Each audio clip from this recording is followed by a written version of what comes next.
Before my mother dies, I need to tell you this. I need her to know that I didn't stay silent, that I told everyone the truth about her before she left this world. And I'm not talking about death. I'm talking about something that might possibly die long before our mothers ever will. A language. See, we were born into houses where we heard our mother everywhere, through music, stories, and traditions. We heard her on the TV, the radio, and even saw her in newspapers. When I heard my mother speak, it was as if she danced like poetry. And when she sang old Punjabi lullabies, although we didn't understand every word, we felt them, felt her rhythm, her warmth, and her love all around us. But as time went on, we slowly started to see less of her around. She became more quiet, isolated, and eventually we started to get more and more distance from her. One day she completely disappeared from the living room. Not because we had a big fight, and not because of an argument, and definitely not because of violence, oppression, or abuse, but because of convenience. So let's talk about something uncomfortable, but it has to be talked about. Some of you have thought of this before, but haven't taken any action. Some of you have tried, but fall back into English out of habit. Some of you have no patience, and for some, this is the first time this thought has ever clicked. Why are so many of our children growing up not knowing their native language? Punjabi, Spanish, Tamil, Yoruba, Cantonese, Farsi, Hindi, Italian, Tagalog. The list is long. When we think of the word endangered, we often think of dinosaurs and animals, but have we ever thought it could be a language too? Out of the 7,168 living languages today, 43% are at risk of being endangered. Yes, some of them are on the verge of extinction, and some of them are just going through a heritage language loss, meaning that they're not dying globally, but are dying within families and communities living in North America. Now, I'll be very blunt. It's not because kids are lazy. It's not because they don't want to learn. And it's definitely not because they'll get bullied. It's because parents stop speaking it to them. At first, you tried a few words here and there, greetings and having them dance to songs. But then life got busy. You were tired, and you didn't want to confuse them. You also didn't want them to feel left out at school, and you definitely didn't want them to struggle like you might have. So you switched to English, for their sake, right? But here's the thing. Your children will learn English no matter what. The world is designed to teach them that. In fact, it's encouraged not to learn just English, but multiple languages. But at what cost? The cost of losing your own mother for someone else? Some people say, well, the grandparents will teach them. But what happens when the grandparents are no longer there? And the truth is, I've watched grandparents switch to English just so they don't lose their connection with their grandchildren. I've seen elders speak in their mother tongue. The kids understand every word, but only reply back in English. And that's how a language fades. Not in a single moment, but in a slow, quiet surrender. Now you are the only source for your native language. The only bridge between your parents and theirs. And what happens when that bridge breaks?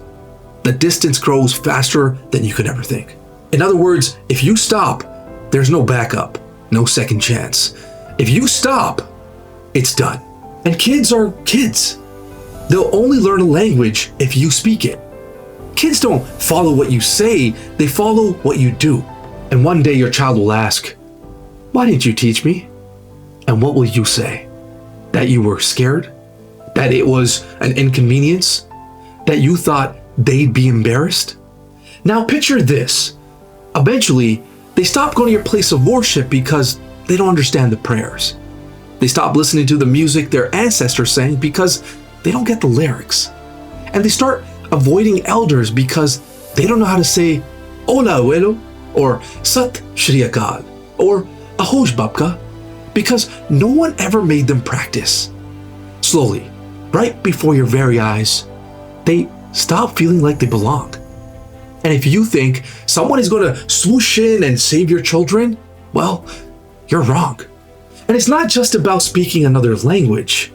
These words carry memories. They carry values. They carry our ancestors.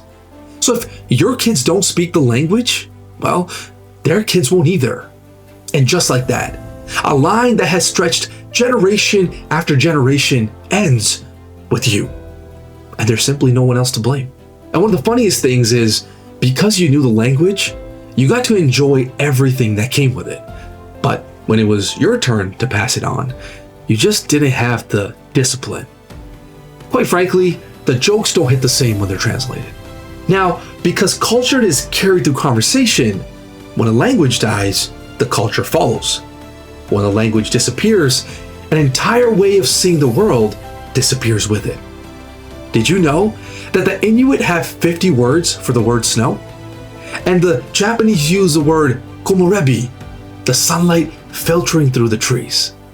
See, words shape perception. So when we lose our mother tongue, we don't just lose the ability to speak to our parents, we lose the ability to understand ourselves. Because one builds the future and the other preserves your past. Don't just leave your kids a will, leave your kids with a language, because that's how you pass down your soul. You can't expect children to be proud of their roots if you've never watered their soil. Yes, it might be hard at first. Yes, they'll mix it up, and yes, they might resist. But that is a part of learning. It's a part of growing. You teach them discipline, you teach them math, you teach them manners. Why not teach your mother tongue? To the parents watching this, speak your language to your kids. Even if it feels awkward, even if they roll their eyes, and even if it takes years. I get it. You're tired, you're busy, and you want them to succeed here to have a better life. But success without roots is a tree that just looks tall until the wind blows. Our language isn't just words. It's how our grandparents prayed. It's how they said, "I love you," without ever using those words. It's how they survived. They'll mix English with your native tongue. They'll mess up tenses. They'll laugh, you'll laugh. But that's how it begins. That's how culture survives, one imperfect word at a time.